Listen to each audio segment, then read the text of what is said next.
Welcome, welcome, welcome, everyone. Welcome to another edition of Remixing Politics and Culture with me, your host, Pam.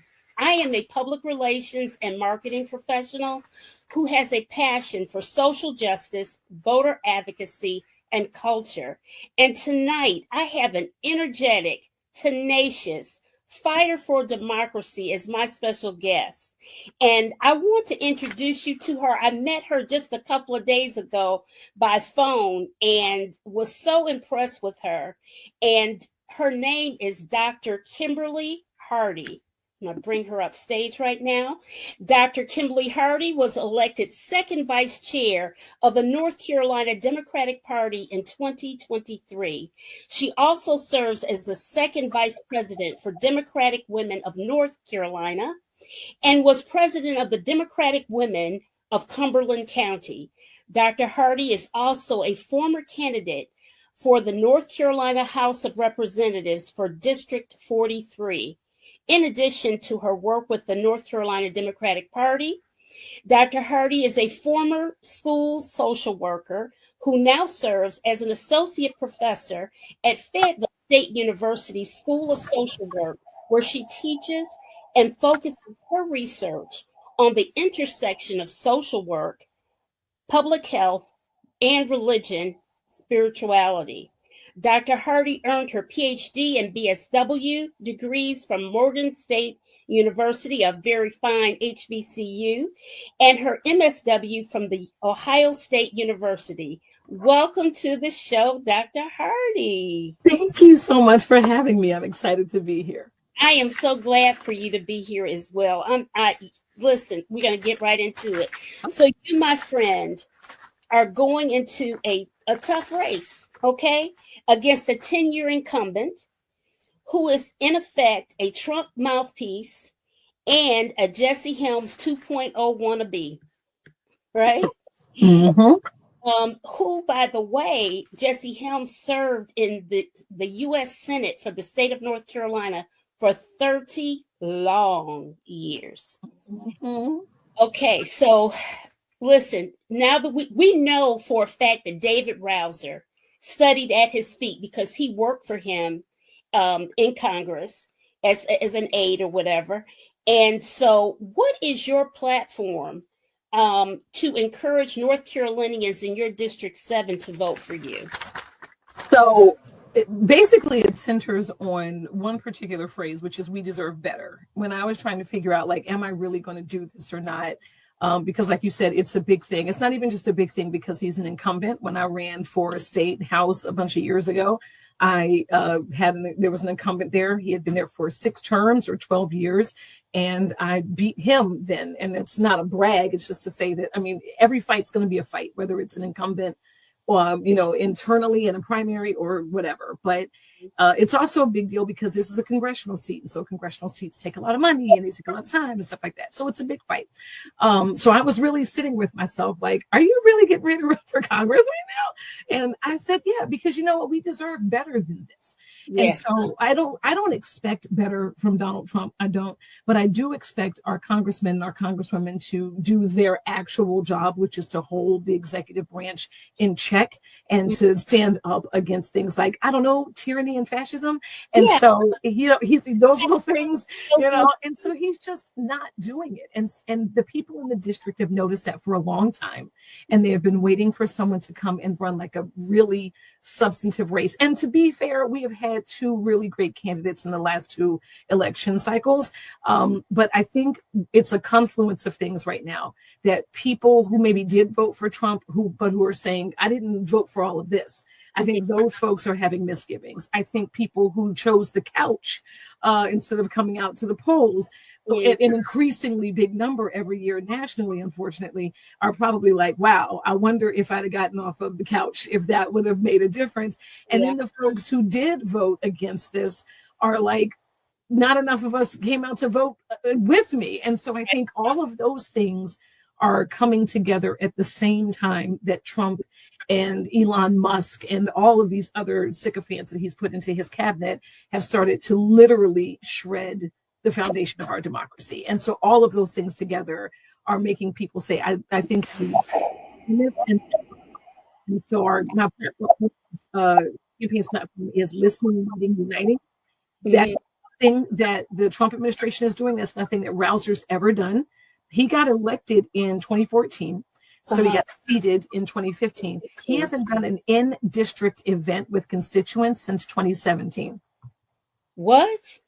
Correct. And his people are starting to notice that. And they're just like, where have you been? And so, because I was like, where were you during COVID? And so, like, this guy we're paying his salary at the same time that he's letting Trump cut jobs. We're paying for his health care at the same time that he's bragging about Medicaid getting cut with the big stupid bill. And I understand that his part of his platform was to roll back the ACA anyway. So he's on brand. Right. Like, he's not doing anything that he hasn't told folks he would do on his website.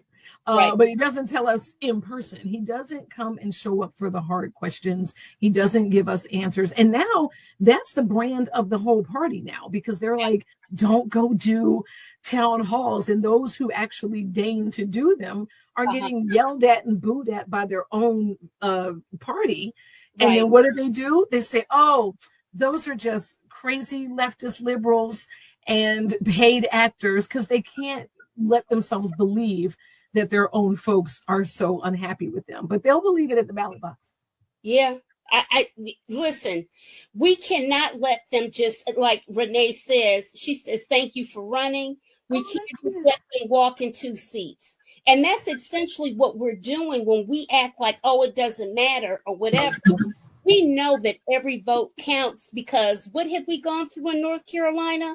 Listen. The Supreme Court Justice seat. My name was on that list, the Jefferson Griffin list. And I voted for Allison Riggs, and he was trying to get my vote tossed out. Only in his race, though. It was only in his race. My registration was only invalid for his race.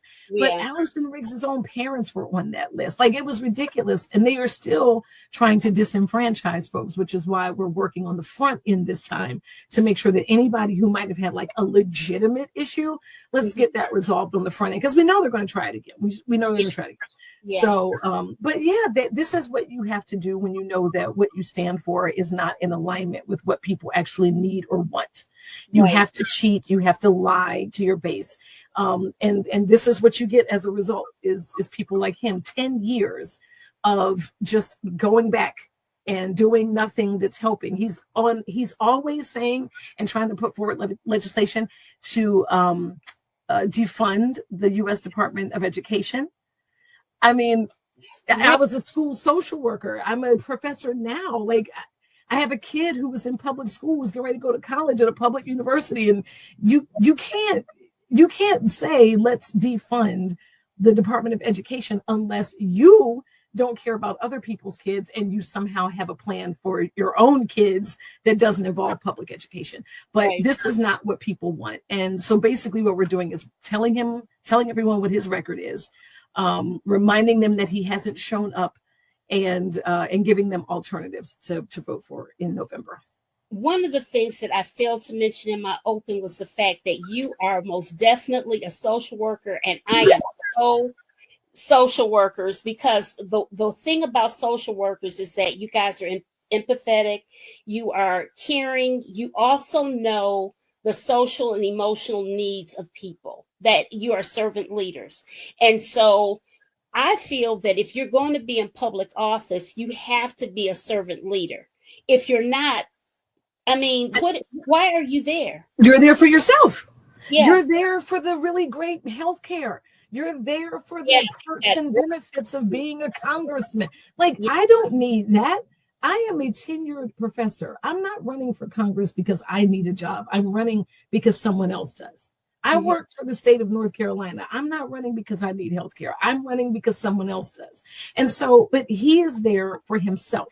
And so many of them are. He is not the only one. I believe we're contesting across the state, every congressional seat, even the ones that look on paper impossibly out of reach.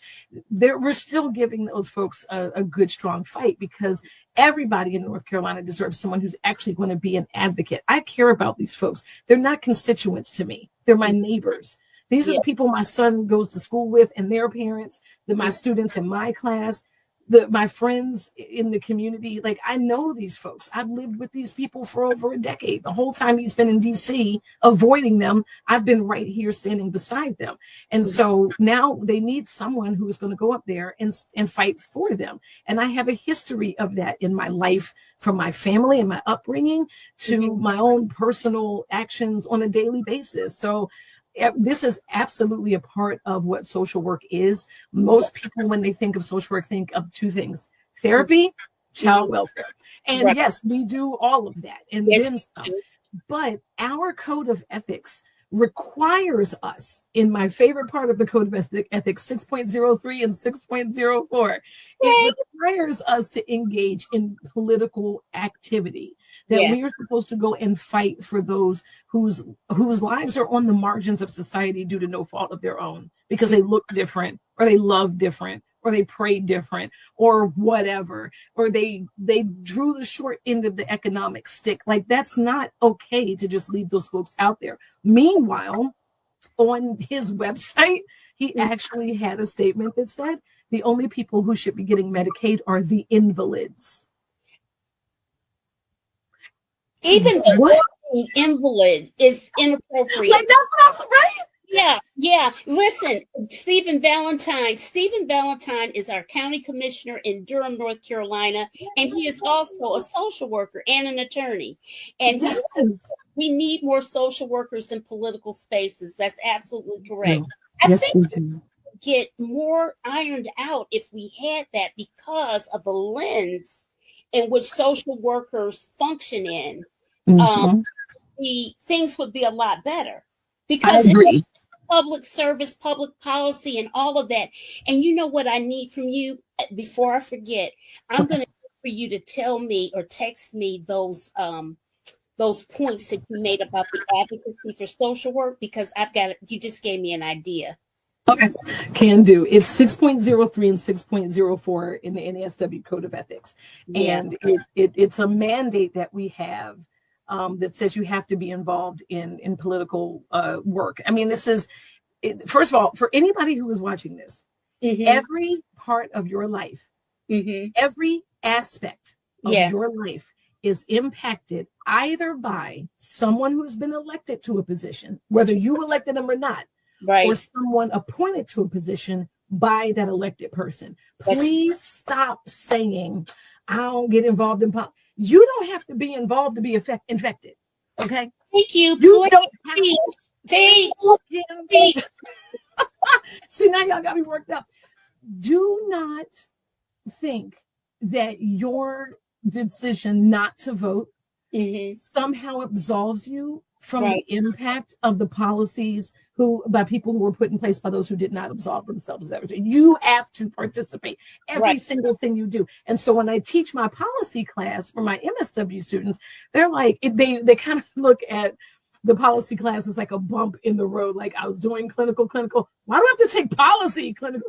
Because if you are worried about, if you have clients who are on SNAP or Medicaid or Medicare, you have veterans, you have the elderly, you have all of the policies that are being in place at the national, state, or local level impact your clients and their ability to do their work, work with them. So please know that you have a stake in this, regardless of whether or not you decide to cast that ballot. I just need to say that. You know what? I think you've got my mind churning, because really, we need to be utilizing all of what you're saying about, and I'm biased. I tell anybody I'm biased, or social workers, but that whole social work aspect, I think that more people would understand, because that is closer to where they live. Especially people who are often more marginalized, they understand what happens when they go to a DSS building. They understand what it means when they have to go through the E-Pass of North Carolina to get their benefits and what have you. They understand what it means when they call the office and they need something. They need crisis services or whatever. They may need to bury a loved one, and they, in anything. Mm-hmm. With our DSS, and I would imagine that all in North Carolina, we provide fishing licenses, and and we also, we're a mandated place where people can get their registration to vote. Where they have their registration forms and stuff. So all of those things that you're saying, I think that's it. That hits where they live, and I think what. This is one thing that we have done was to make sure that we had the League of Women's Voters.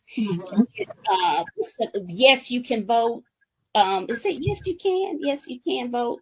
I think it is yes, you can vote. Yeah. I'm going to look it up. We have them come into the lobby, and so that they can inform people as they come by to get to register to vote, to do this, to do that, because education is the bigger thing, and access to those things. Dr. Kimberly Hardy, I want to, I know what I was going to ask. You can vote. You can vote. You can vote. Yeah, they come to us. So I'm curious, how was the voter turnout in your District 7 among minority voters? Do you know how it was? So I asked for my team to pull some numbers. In 2024, Black turnout across District 7 was 68%. White turnout was 80%. Right. And that was in 2024. That was when we just finished. Right. 68 versus 80. Correct. And I think there's a few reasons for this. So as you said, I'm second vice chair for the state Democratic Party. So this is my second 2-year term of that. So in my first term in 2023, I did a 30 county tour of rural southeastern, just really eastern North Carolina, specifically targeting counties where Black voter turnout had started to decrease. And so I wanted to know why. And I would spend the entire day in the county on the ground. And I was, in barbershops and beauty salons, at the mall, restaurants, food trucks, bodegas, you name it, I was there. And at the end of the day, I took all my notes to the county party meeting and told them what I had heard, asked them what their thoughts were. We had a whole big conversation about it. And after a while, I was bringing statewide candidates with me because that was one of the things that they were concerned about, was that statewide candidates weren't showing up in their counties. In fact, it was in Pender County that someone in the room said, we feel disrespected because nobody feels like they have to come here to earn our vote. And so I was like, oh, well, I can fix that. And I just started bringing statewide candidates with me if their availability was there, so that they could hear from folks and folks could hear from them and meet them. And so, because it helps when you put a name and a face, and I met this person, I can tell you about this person, I can get my questions answered or whatever. But if you show up 2 weeks before the election, then people start to feel like, as I was told in Craven County one time, these two young brothers were playing basketball. And I said, how come Black folks are not voting here like they used to? He said, we used to vote, but nothing ever changed. So for us, voting's not something we have to do. It's something y'all want us to do. And so and if we don't start paying attention to what folks are saying when they say things like that, then we're never going to get folks to turn out because they feel like they have no stake in it. Right. I met a young lady in Nash County, and she actually wound up being on, I was interviewed by NPR. I was followed around one day by NPR, and I met her, and she goes by Storm the Barber. And so she was like, why does it have to be so hard? We voted for Barack, we voted for Biden, we voted for, Clinton, we voted for everybody, and it still just feels so hard.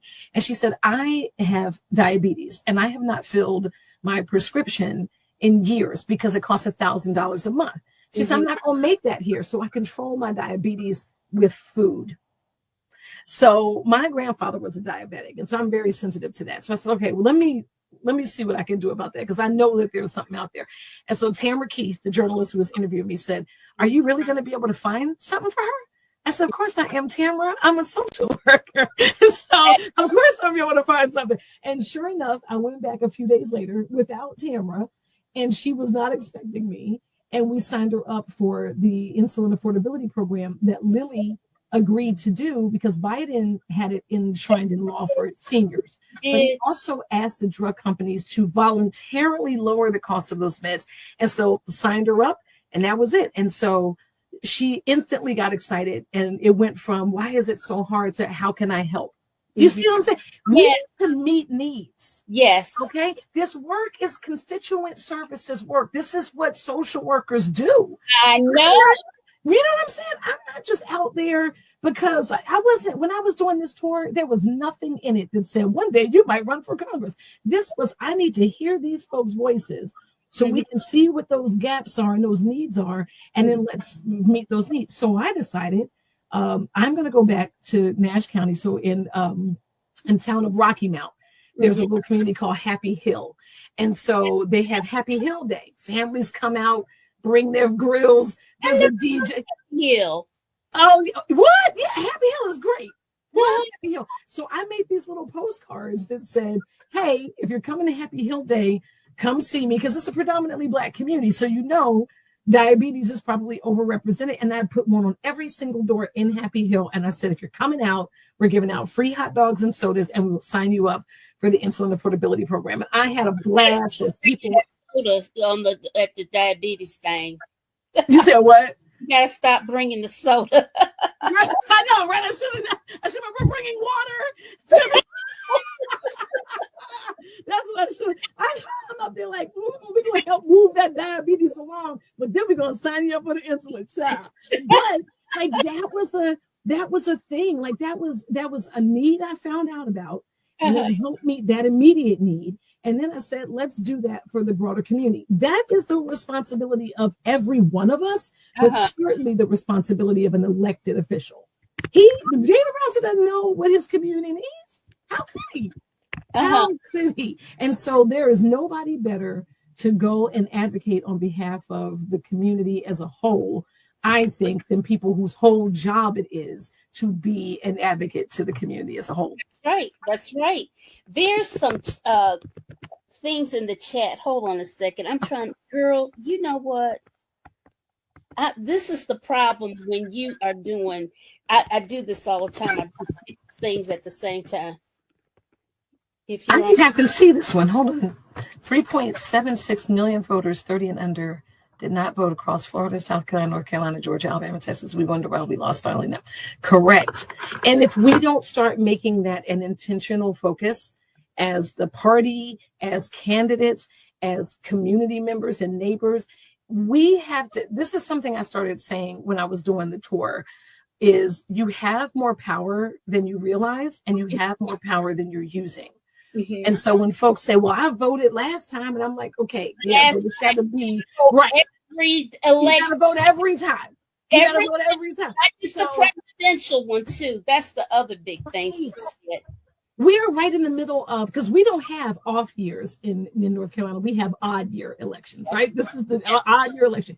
So these municipal elections are critically important. And one of my friends, Ricky Hurtado, who got voted into the state legislature in 2020 as the first Latino member of the General Assembly, which is ridiculous because that was only 2020, and was not reelected the following cycle. He used to say all the time on the campaign trail, the closer your name is to the bottom of the ballot, the closer that person is to your needs and issues and your solutions. And so we got to stop. But the thing is people call the name they know.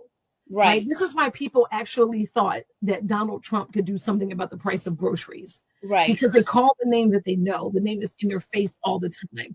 But you be in the face of your local elected leaders all the time. Show up for those city council meetings or watch them. Most of them are streamed. Yes. And so while you're watching dinner, making dinner, watch that meeting and figure out like what is happening, and then talk to those people. You have much more accessibility to your city council person, your school board member, your mayor, than you ever will to the president of the United States. And so I really want people to start taking those municipal elections really seriously, because that local leadership is critical. Absolutely. The dog catcher, the sheriff board, the sheriff. I'm mad about justice reform, and you didn't vote for the sheriff. Please. Please. And here again, it's the education part. Right. It's the Right. education part. And that's why I created this show, because I was so frustrated. And I think by working in a department of social services doing communications and hearing what the clients are saying, it just got further embedded in me that, oh my God, we have got to have some kind of easy, free, quick, responsive way that we can communicate to people and get information and what have you. Yes, Stephen, all politics. Yes. And he put another thing in here. I don't know if you saw it. Oh, he said this. Make sure to seek the NASW MC's endorsement. And he says to count him as a So I did get NASW NC's endorsement when I ran for state ledge, and that was the first one I sought and the first one I got, because it matters to me that my colleagues support this effort. And so so I will do that, Stephen. Don't you worry. And thank you so much for being a contributor. And I would actually like to say something about that for a second. So Black women receive smaller amounts of campaign contributions than any other candidate in any race that they're running for. But the fact of it, but see, here's the, listen, you said we educating tonight. I'm letting folks know. Probably everybody watching knows this, but go tell a friend that doesn't, because there are so many times where we lose these races simply because we don't have the money to out paper the mailboxes, to out advertise them, to get our names and stuff out there. And so, and people think, well, if I can't give you $500, I guess it just doesn't matter. And that is not true. That is not true. That is not true. And so, $50 monthly contributions, $25 contributions, those help a lot. The big max out donations help a lot. $3,500 for congressional candidates and $6,800, I believe it is now, for state legislators. Like, if you can max out all at once, please do that. If you can't, little contributions every month go a really long way. And so, but people are like, well, what are you doing with that money? I promise you, we never see any of that. That money goes into an account and then right back out the door to pay for staff, to pay for ads, to pay for lunches for the people that volunteer to work at the polls, put gas in folks' car to get from one speaking event to another. Like, it's not giving me money. It is contributing to and investing in my campaign. Right. It's wonderful when people were saying, like, on my launch video, there were so many people like, you've got my vote. And I'm like, that's great, but that is 17 months from now. And so if we expect to get there, we're going to need resources. David Rouser has a $1.2 million war chest because he hasn't really campaigned. And he hasn't done anything. I have not seen, we're going to bring that up in a minute, but let me go to one of these comments. Okay, Donald Clytus, welcome to the show, Donald. I don't ever recall seeing your name before. The Hee Haw Coalition is old and outdated by nothing but 21 Savage and Flipper T. Blacks outnumber white voters by 2.69 million, but they went to all poor rural Southern and sold them. And then I don't know what I got lost there. And he's just saying, Tip O'Neill, you must have said something that made her think of Tip O'Neill. I don't know what it was. Somebody, Latrice, let us know. Cooper will win, but he must carry Greenville and Raleigh. Kamala lost both cities in November. Yeah, so we had the state party had its unity dinner last night, and so along with Illinois Governor Pritzker, I know I did try to get you there, but the media, there were a ton of people trying to get there because they thought, this is the big thing. I know what it is. Somebody said all politics is local. Yes, it is. Okay. So, but yeah, so, former Governor Cooper was there. Yes. We're pretty sure he's going to announce on Monday. But he does need to win this seat. And so we're going to do everything we can, obviously, as a state party to support him. We don't believe that he's going to have a primary. That actually helps us and all candidates who don't have primaries, so that we don't have to fight internally. Yes. We can just get out there, start raising money, start getting our name recognition up, start being present in communities, and making sure folks know who we are. But it's really, really important that that we do everything we can to get him over the hump, because and every one of these cities is important. Greenville, Raleigh, Yes. Fayetteville, Robesonville, like there's a whole bunch of everybody, Lottie Dottie and everybody's important. My mama used to say all the time, Lottie Dottie and everybody. Okay, you know what, we are kindred spirits. That's exactly what my mom used to say, Lottie Dottie and everybody. And so, but here's the thing, it's not going to just come down to one group of people didn't go out and go grab this group of people. We all have a responsibility here. Yes. We cannot be beholden. And this is coming from somebody who's a party officer. We cannot be beholden to the state Democratic Party, to the national DNC, to go out and get our people. Mm-hmm. We inherited a legacy of internal activism. Yes. Right. Our family members got their family members in the neighborhood together, and we did this thing ourselves, and we exercised power because we voted in a collective. Everything we did as a collective. And so, we hear all the time, well, the Democrats' messaging isn't any good. Well, you know what? I hear that. And I welcome all kinds of feedback on what y'all think the messaging should be. But we have to know what it is that somebody's issues are and speak to that. And we have to do it with some fight. We have to do it with some teeth. We can't be afraid to say the things that are real and true. And we can't make people feel like if they don't agree with us 100% of the time, that somehow they're a backsliding Democrat. Yeah. It really is. I'm going to say something controversial. It really is okay to be a Democrat who does not necessarily believe, because of religious reasons, in abortion. Right. Yeah. You can. And it doesn't make you somehow bad and terrible. Just because you're a man doesn't mean you're inherently toxic and violent. Right? Like, we have to start saying things that are worker coming out and you explaining exactly these social norms and behaviors and stuff. Please. I mean, because we get so stuck on things and we're just stuck on stupid and not really listening. Right. And being rational about things. My God. This is one of the reasons why I don't like hashtag movements. Like, I get it. You want a quick, snappy thing that, boom, we got in, we said that thing. But I was talking to a colleague of mine. We were at the big annual social work meeting that all the faculty members go to. And one of them, she said, I was right out there on the defund the police movement and stuff. And I was so bummed out that we didn't win. I said, yeah, a lot of us lost. And that was the October surprise of that election in 2020.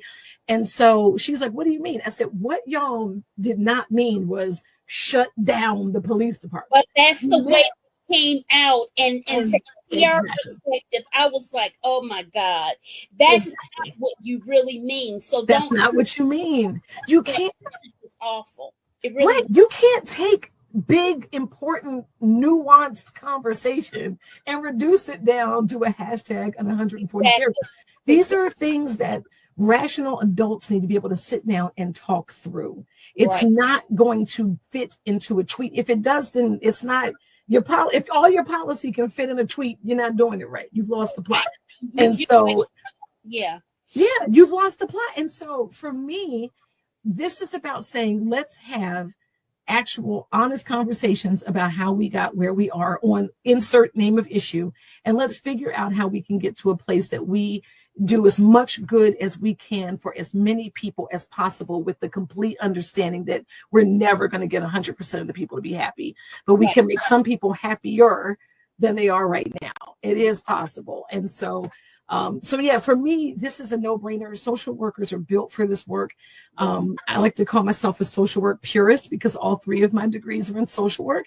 And what I tell people all the time is, your bachelor's degree teaches you how to find information. and your master's degree teaches you how to use information, and your doctoral degree teaches you how to create information. And so I feel like I'm in the space where I'm like, it's time for me to go and create policy, knowing what I know, having done what I've done, having heard what I've heard and seen. So for me, this is who you're getting. This is who I've always been. And I'm kind of it. I'm not in a primary. And so if we want to get rid of David Rouser, I'm your gal. And I'm ready to go do that day one. Okay. Donald says he has the votes with white, Southern, yellow dog, and blue dog voters. His campaign lacks 26 and under critical blacks, strategic grassroots personnel. He must be talking about Cooper. Is that who you're talking about, Donald? I think Donald, tell us. I bet it is. I think he is talking about Cooper. He talked about Cooper up above that. He said Cooper will win, but he must carry Greenville. And I think that was a continuation of his thought. Oh, and he said yes. He said yes. Well, the fact of the matter is Cooper has never lost a race. And that is like every time he runs, he wins. And so let's keep that streak alive. You know, and let's remember, he was the governor that it finally got Medicaid expanded, that put 650,000 North Carolinians into healthcare. You know, and so we got to remember that he has done things. He has a track record that people have obviously believed in statewide before, because he spent 16 years as Attorney General, 8 years as the governor. He was in the House before that. Like, I really feel like Ray Cooper has his thumb on the pulse of what North Carolinians need. And he has, I think he actually also pulls from both sides of the aisle, but the independent or unaffiliated voter is the biggest voting bloc in the state. And I think that is where we have to make sure we spend a lot of time too. We cannot just keep thinking that, you know, these folks who have taken this principled stance to say, I'm done with partisan talking points, I just want to talk about the issues. Like, we have to speak to what their issues are as well. And if you really think about it, not one issue that we're talking about is truly partisan. Healthcare, schools, exactly. SNAP benefits, food. When food becomes partisan, that's the title of my book. I'm gonna write a book. When food became partisan, because that is one of the things that you heard people saying. They were like, oh my God, you know, he's going to lower the cost of groceries. That was never anything that he had the capacity to do, and then got in there and demonstrated that he also didn't have the willingness to try. And everything went up, and then he did his little silly tariffs. And it is, like you said before, a voter education issue.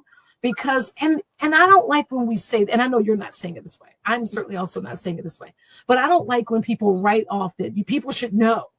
It's your civic responsibility to know. People are busy trying to live life. People are trying to survive. Most people are in survival mode, especially now. So so when they hear about politics and stuff, a lot of them are just frustrated. Why do we have to talk about this? Why do we have to do it? Because your life and how you're feeling has been impacted by somebody creating policy that you may or may not have voted for. Right. You have to be aware of that. Get that through your head. Your ability to live the way you'd like to live is greatly impacted on who you decide to vote into office, especially locally. Exactly. Including those things that you never think about. For example, last cycle, Braxton Winston was running to be your commissioner of labor. And Braxton, he says all the time, like, I'm a clock in, clock out guy. Like, I work just like everybody else works. And yet he got himself all around this state championing the labor. And he said, it is not just the face on the elevator. Yeah. Right. And he liked to tell us, remember when they did that video at Carowinds and the roller coaster was broken, but it was still running with people on it? Yeah. Remember that? Yeah. Every one of the carnivals that come to your parking lot at the mall, Carowinds and theme parks, all of that. All of those things need to be inspected by people from labor. And there is a huge shortage of those people in the labor department. And why do we have the shortage? Who knows? Probably because of whoever was in there before. Who knows? Because they didn't allocate funding. Because any number of reasons why. He was great at explaining the reasons why, but I listened to all of them, and so I'm not going to remember everybody's individual stump. but he definitely talked about we need to have that there. This is also, though, about making sure that workers stay safe. It is blazing hot outside. Right. Yet there are still people working. We need to make sure they have access to cooling spaces and time off, paid breaks, that they have access to water, things like that. Like, we can't just be running these people to death in the heat. Like, this is we have cooling stations now for homeless folks and older folks and stuff like that. Fans are not going to do it. Like, this is protecting workers' safety. Right. Elevators inspected, all that kind of stuff. So every single thing about your life really is impacted by an elected person. And we don't expect everybody to know what every office does. But when these people show up, when they come around, and if they don't, take note of that too, but when they come around, go to them. Go to the town hall meeting and ask a question and say, and ask them what it is and hold them. David Rouser, your competitor, won't have a town hall. He won't. Yeah. He won't. And that's fine. Come ask me. I'll tell you. I'll tell you, right? And that's ridiculous. But we went from, and be clear also, North Carolina is not a red state. No, it's not. On our worst day, we're purple. Yes. We went from having a 7-7 split in Congress of Republicans and Democrats, which probably best represented what we really are demographically, to 10 Republicans and 4 Democrats, simply because they chose to gerrymander those districts to drown out the voices of the people. Like, that is pathetic when that is what you do it, and you do it in the light of day. And you do it with the full intention of watering down other people's votes or demoralizing them to go, why do we bother to vote anyway? So that you just win by default. Right. Bowser's not going to be able to win by default this cycle. He's going to have to fight me. That's right. That's right. Good luck to him. Good luck. Right. See you later. Bye, dude. That's exactly what I was to say. Okay. What Donald's saying, the barbarians are coming, the Republicans are fierce with the Cooper and Tillis dropout race. We better wake up. Okay. I don't know who the barbarians are, Donald. We got to get Donald on here as a guest, because I want to hear Donald in real time. Yeah, what is Donald talking about? I don't even know who the barbarians are, Donald. Okay, listen, I wanted to show people who your competitor is, and I wanted to show the map of your area that you're representing. So let me share the screen. And okay, you see it? Yes. Our district. Okay, let me show you. This is David Rouser, so you guys see the face. You might recognize him. He stays under the radar purposely. Yes, he does. He stays under the radar. And here is the map of the 7th district. And these red dots are his offices. So this one is the New Hanover County office, Brunswick County office.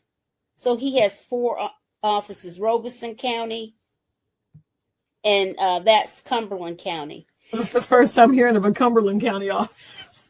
Oh, really? Yeah. Well, he's never at any of them, so it doesn't even matter. Well, this is the map, and I would imagine it's been a bit gerrymandered. Yes. It has. Yeah, of course it has. None of his prior, we're given to understand that none of his prior spaces, or at least most of them, are not even in there anymore. Like, they redid the whole thing, and they do it because this is the only way they know how to win. So it's 8 counties in total. And so, when you see the logo for my campaign, it has 8 stars, and it's to reflect each of the 8 counties, because all of them are equally important. And so it's most of Cumberland, where I live, and parts of both Robeson and Sampson, and then all of Bladen, Columbus, Pender, Brunswick, and New Hanover. And so that's a lot of space to cover with a lot of different demographics. Each of those counties has so many different types of need, but I know it because I've been over all of those places and I've talked to all of those people. I've knocked doors in those spaces. So I know what those different spaces are in need in ways that I doubt David Rouser does. But when you think about it, so we talk about, there's a bit of Robeson. And so we have to talk about them in the context also of the indigenous community and their turnout. And so I asked my folks earlier to get me some notes, so I'm looking over there right quick. The Native American turnout was between 65% in 2024 and 34% in 2022. Okay, so they really went up. Yeah, but that's still like, I'm not gonna be happy until I get that number up even more. You know what? We gotta applaud them. They went up. We do. Horribly. Yes, that is bravo. You know, so we got to do the good. We got to give them their stars. You know, that's right. Give them their flowers. You did a good job, but we're gonna do even better now. We're gonna do even better. But it's definitely trending in the right direction. Right. Latino voting was 55% in the district in 2024. But it has also gone up because it was 21% in 2022. So everybody's coming out more.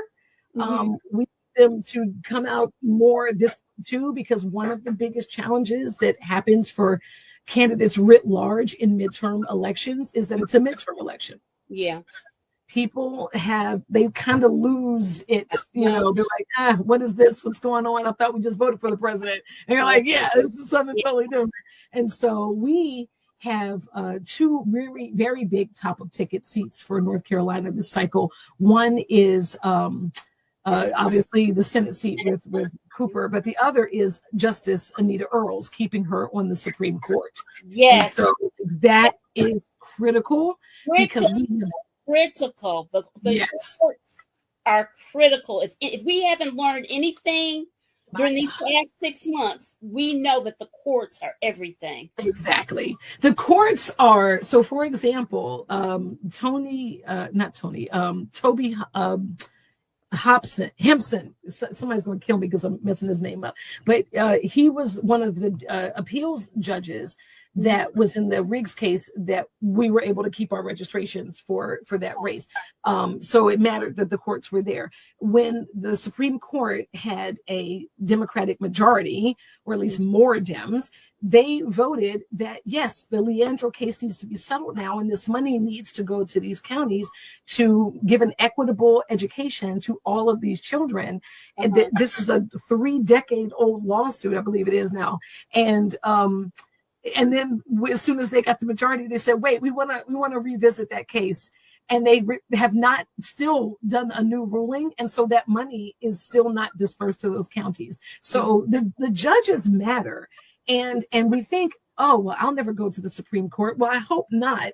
I hope you never have to fight for your freedom or your justice in the Supreme Court. But if it's there, I want people who are going to make decisions based on the law. And as all the judges say, without fear or favor. Yes. And so you want somebody to have that. But your appellate court, Carolyn Thompson was fighting to keep her seat on the appellate court. And she said the two most important words you will ever say in a courtroom is "I appeal." Right. And so we have to make sure we have appeals judges on the bench who are willing to listen to you. And you know that when you walk into that courtroom, you don't have a predetermined outcome that is against you for some reason. Like it matters that the courts uphold the rule of law. The U.S. Supreme Court is not doing a really great job of that right now, unfortunately, but it was built that way here in these last few cycles. And so we need to make sure that our courts at the state level are robust and that there are judges there who are actually going to make rules based on the law. Rulings should reflect the law, not your partisan ideology. Right. Whichever side you're on. Renee Shaw asks, how is your ground game looking right now? And where can people sign up to volunteer? Oh, this is great. I love this. I'm going to go in reverse order. So you can volunteer, learn more about me, make a contribution, all of those things at KimberlyHardyForCongress.com. I'm putting it in the chat. Oh, thank you. For the word for it. Yep. .com. Yes. And in terms of ground game, so one of the things that we're doing, and it's starting on August 3rd, is I'm having a launch event in all 8 counties. So every single day from the 3rd through, we're going to have a launch event in each of the counties, because I don't want to just launch in Cumberland because this is where I'm from, or New Hanover because that's where he lives. All of these counties matter. And so I'm going to show up in all of these counties, and there are meet and greets so you can come and meet me. But we're also doing a school supply drive with all of them to give school supplies to a school in that county that needs those resources, because not everybody can afford to send their kids back with fresh everything. And so we want to make sure we do something to help with that. So, so that's, and when we're in these different spaces, we're also going to be signing up volunteers in each of the counties. We want to have a county captain in each of the 8 counties who is on the ground, someone who lives there, who knows the community, who can alert us to things that we might not hear about, either as a candidate or as second vice chair, so that we can come in and say, hey, what can we do to help with some of this? I do that work all the time as second vice, and I'll continue doing that as a candidate and as your congresswoman. So let us know what's happening there. And that's the people that will create our volunteer teams for canvassing and phone banking and things like that under the direction of our campaign manager. So so our ground game is going to start picking up here in the next couple of weeks. And so if you want to volunteer, we would love that, love that, love that. Go to the website and there's a form on there where you can sign up. Okay. Now I have to tell you that Renee is from New York. She is in New York. And so people are from all over that are participating in the chat and what have you. Wonderful.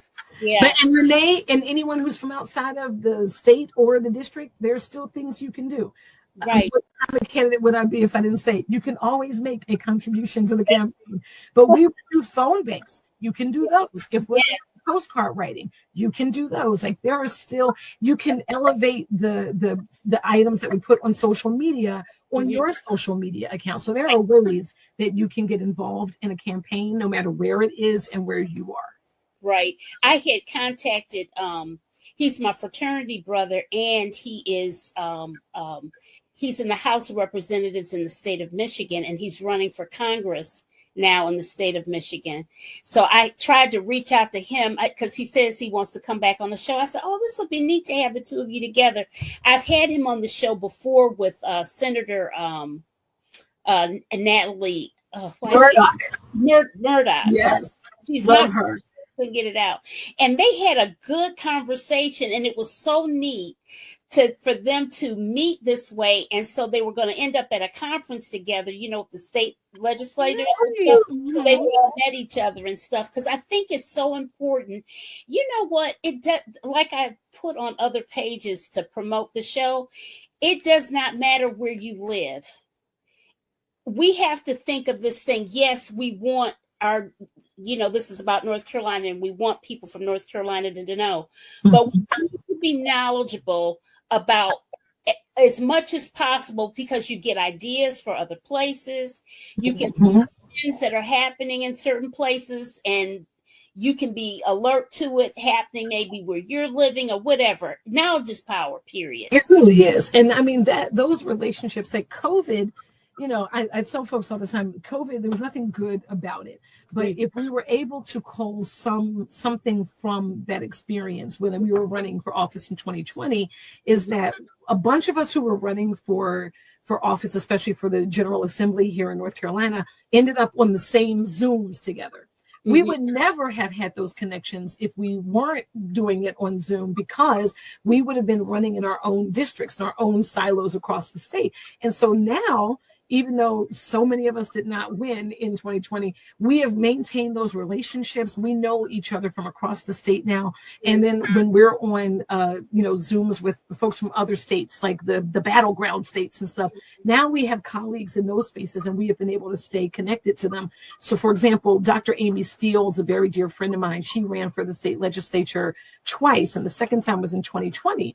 And when she didn't win, she was like, I feel like I'm supposed to do something else that's going to affect North Carolina politics. And so she went down to Georgia, studied up on the new Georgia project, and then came back here and started the new North Carolina project. And it has been amazing. And so I am on the board of the C4 side of it, because I was like, anything you ask me to do, I'm going to do it, because you're phenomenal. And so, so she's found a way to help out. And then Cynthia Wallace, she ran for Congress back in 2020 and she wasn't elected either. But she decided that when she was running, one of the biggest challenges was engaging with people in rural spaces. So she and Helen Probst Mills created the New Rural Project here in North Carolina.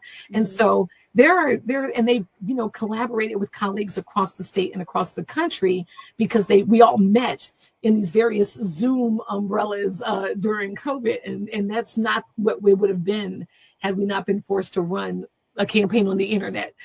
So there was some good that came out of that. And so if there's ways to connect with folks who are running for office or who are already in office in other states, particularly in states like Texas and Florida, Michigan and Pennsylvania, the big battleground states, if you will, so that we can work together and support each other. And then when we all get to Congress, we already have a coalition where we can hit the ground running. Right. Renee asked, who is your campaign manager? Oh, her name is Olivia Retschel, and she's going to be stationed, if you will, in Wilmington when she gets here. She is finishing up. She was the campaign manager for a school board race in Massachusetts, and her candidate won. And so she's from North Carolina, and so she's just finishing up there to come down here. But she's already boots on the ground for the campaign, and she has been doing great. And I would be remiss if I didn't also give a shout out to my comms director, Rob Tabor. Rob, I tell people I trust him with my voice more than I trust myself. He is so good, and he is Johnny on the spot when I need something. So between the three of us as the core day-to-day operations folks, along with our compliance firm and our fundraising folks, we're gonna take it to Rouser this year. Oh, I can't wait. I can't wait either. And Renee, make calls, make contributions, postcards. Yes, I will definitely share on social media. Pam knows I always push my tribe and people. Yes. Thank you. She's in New York, and Renee is phenomenal. Renee has adult kids, and yet she has triplet 7-year-olds. Okay. Ooh. And she's and she's a politico, and she's nice. Won before with the triplets and everything when she was in Texas. She's a phenom, so she's a fierce woman. I love that. Thank you, Renee, for all that you have done and keep doing. Triplets? I have 3 dogs. Well, there's Max. So I have 3 dogs. That's as close as I come to triplets. And I have my son and Ryan, who I call my second son, because he's over here eating up as much of my food as my biological son. So, but triplets with adult kids, 7-year-old triplets. Okay, in New York. I don't know how she does it. I don't know how she does it. I don't know. And she's napping right now. She also asked, "Are you a part of the League of Women Voters?" They do an endorsement process, of course. Yes, we're going to be seeking a lot of endorsements. I'm really proud to say that when I ran for state ledge back in 2020, I probably got about 30 some odd organizational and individual endorsements. The day I got an endorsement from Barack Obama, I was floating. You couldn't Eric Holder. I was like, what is this? Abrams. I'm like, what is happening right now? And so, it's phenomenal. I know, that's pretty amazing. And I hope all of them come back around this way again, right? Because that would be so fantastic. And I'm going to go after, Higher Heights and the Collective Pack. I got those before. I hope to get them again. Vice president of Higher Heights. Say again? She's a VP of Higher Heights. Who is Renee? The one that was just there? Her name is April Turner. Oh, wait a minute. I've seen that name. So yes, see? 2 L's. I think I've seen that name on the website or somewhere, maybe on a Win with Black Women call or something. Probably. But we're going after all of those. Planned Parenthood. We got theirs last time. We're going to go, in NCLCV, which is North Carolina League of Conservation Voters, and the Sierra Club. We got both of those last time because environmental issues are huge for this district. Huge for this district. Was on the Environmental Justice Board. Yeah, boy. Mm-hmm. We need somebody focusing on environment for this district in particular. Where I live, so in Cumberland County, the Keymores plant is right down the street. right down the street, and they are the ones who have the PFAS chemicals, the forever chemicals that has ruined well water for people in places like Gray's Creek, for example, where folks are still drinking bottled water all these years later. And we've tried to get them, the state legislature has tried to get Chemours to give whole home filtration systems, because we are concerned about things like prolonged dermal exposure. Taking a shower and washing your hair in poisoned water, like, we don't know what the long-term effect of that is going to be. And then Rouser is a big fan of drill, baby drill, so he wants oil rigs off the coast of Wilmington. But there are multiple beaches in Wilmington, and they are a huge tourist draw for us, which is an economic issue. But we also have, an environmental issue to concern ourselves with, because this is people's money, fishermen, right? They need those waters to be clean. The environment, we should care about anyway. My son is getting ready to become a biology major at Morgan State, following in mommy's footsteps with his my alma mater.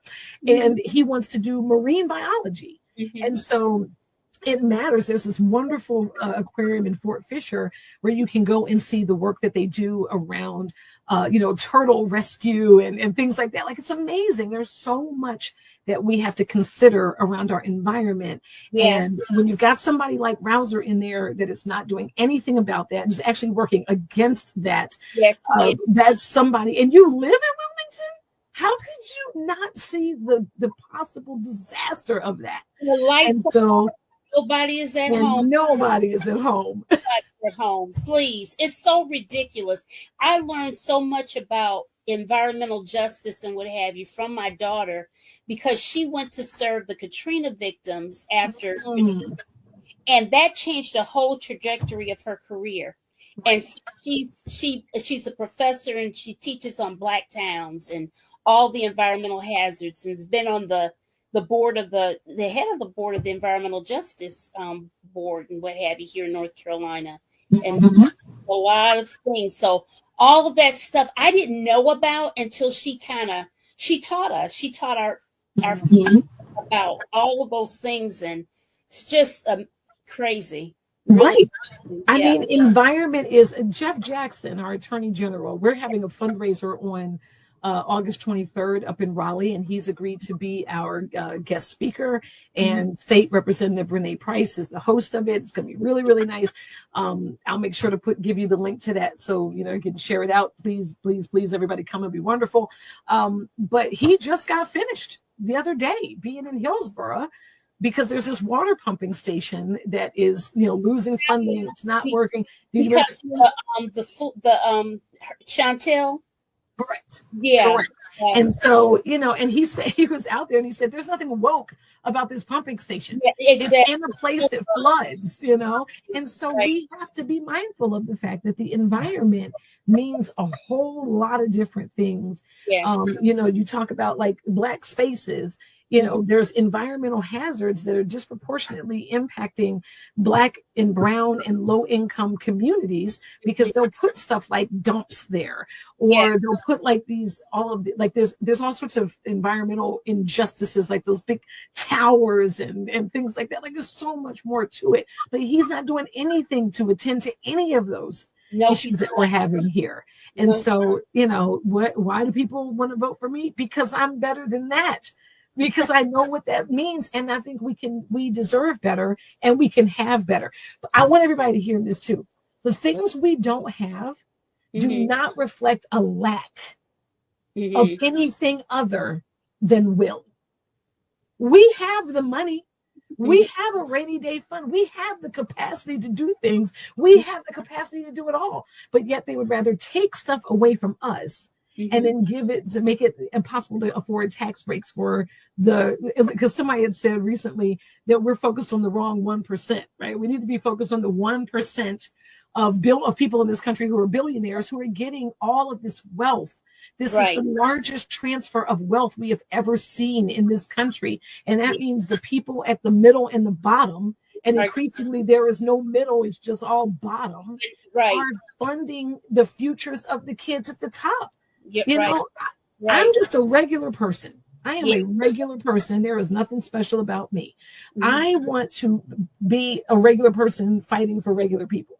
Mhm. Right. So when I am fighting for, folks to have health insurance, that's the same fight that's for me. My father is a senior. I want his Medicare to be okay. And he is a veteran. I want him to be okay. I want my son to be okay. Like, this is, everything is at stake. And I feel like 2026 is the moment that we have to grasp to try to change the trajectory of this fight, that movement toward fascism that we're on. Because if we don't, I worry about 28. I really do. Right. Absolutely. Well, listen, we are, I'm going to read this last comment from Donald. He says, you must get the underground assets team in place. You decide who is going to go pick up the 12 million in DC for 2 high profile fundraisers at the CBC. I would love to know who is going to go get the 12 million. That would be great. That would be great. I would like to talk more to all of them. So if they want to email me, let's do that. Kimberly at KimberlyHardyForCongress.com, because I want to hear from all of y'all to flesh out a little bit more of what he was saying. So okay, let me put that in there. It's Kimberly at KimberlyHardyForCongress.com. See, I put the wrong at Kimberly Hardy for Congress.com. Okay, you guys can email her there. And I'll put it on the screen. That's where you can email her and ask her some additional questions. And her website is KimberlyHardyForCongress.com. You can make contributions and all that good groovy stuff. Okay, and he said done. Okay. All right. I love it. All right. Well, listen, Dr. Kimberly Hardy, I have enjoyed you so much. And listen, would you be so kind as to refer some other people to come on the show? Yes. Listen, because I work, I do contract, I do too much, really. But you're a Black woman in America, then? Right. Yeah, doing too much. And I tell you, between trying to produce the show and hunt down guests, and it's hard. And so if I can get more referrals, that would help me so much, because it won't be so hard to do. And sometimes people freak out. Oh, well, she doesn't have thousands of followers. That's why I have the show streamed on Facebook and LinkedIn, as well as YouTube. YouTube is a beast to grow. It really is. I'll tell you the story off topic, but off set. But it's so you get a lot more views on my Facebook page, because that's where I have the largest amount of followers and friends. And then, guys, if you would share this video, and if I'd have a person, hopefully my daughter will help me to chop up my video so I can do YouTube shorts. That makes sense too. But girl, ask me, do I have time? No. No, you do not. But I appreciate that you are willing to do this, though. Like, you're platforming folks that, who have a voice. I did my research on you too. And I was like, who is she talking to? And you talked to some great folks about great topics and things that the community needs to hear. And when people are starting to feel like legacy media is no longer unbiased, it is no longer a source of information, they feel like they got to watch that plus something else, because I don't quite know if what y'all is saying is right. You're that something else for so many people. And so audiences grow over time. And so yours is going to grow over time. And I am grateful to be a part of it when you're still little enough to care about little old me. I will always care about even more. I like that. And and listen, you want the audience to grow and stuff, but you want to be able to my first and foremost mission is to educate, period. Please, y'all, we got to do better. We have to do better. We must do better. And so much. You are so kind. You're very kind. I appreciate you. I don't recall seeing your name before, but that doesn't mean anything. It's no telling. You might have been on a show or whatever. That's the one thing I love to have all the interaction because Yes. I don't know who's on there. Mm-hmm. I like the interactive comments because it means that, folks, they're not just sitting there like, I wonder what she would have said about this. I like that you let people join the conversation. That is very uncommon in podcasts. Yeah, it is. And I think it's because that I don't want to sit up here talking just to myself. And I know, having been involved in education and so many things, I know that people learn when you can exchange from one another. That's how we learn and grow and do better. Really, right? Yes, I completely agree. Interfacing with people, you get to learn and do better. And see, Renee is in New York. She's gonna talk about you, and she's in New York, Carolina. So I don't know where some other people from Michigan, whatever. But like I told them, now I ain't happy about that Michigan piece. Now, listen, I went to the University of Michigan, and you notice I didn't say not one bad thing. I couldn't let us go without bringing up the fact that the Ohio State University Buckeyes are back on top in the football world, where we should always be. Your current reigning national champion. Oh, she don't want to go get some. She getting props. That's not fair. Oh, no. You should not have said that, okay? I don't have a prop near me right now. You know what? I knew. Listen, prop. Little school up north. That's who y'all are to us. That little school, Oklahoma. Listen, the rivalry is strong, y'all. I love it. I absolutely love it. But listen, I have enjoyed you so much, and we're gonna keep. We got a long stretch, so we got to get some of you and some of our other people on here and see how things are going, and pump you up and encourage you. All that good stuff. Okay. I appreciate you, sis. Thank you so much. Absolutely. Take care now. Bye, everybody.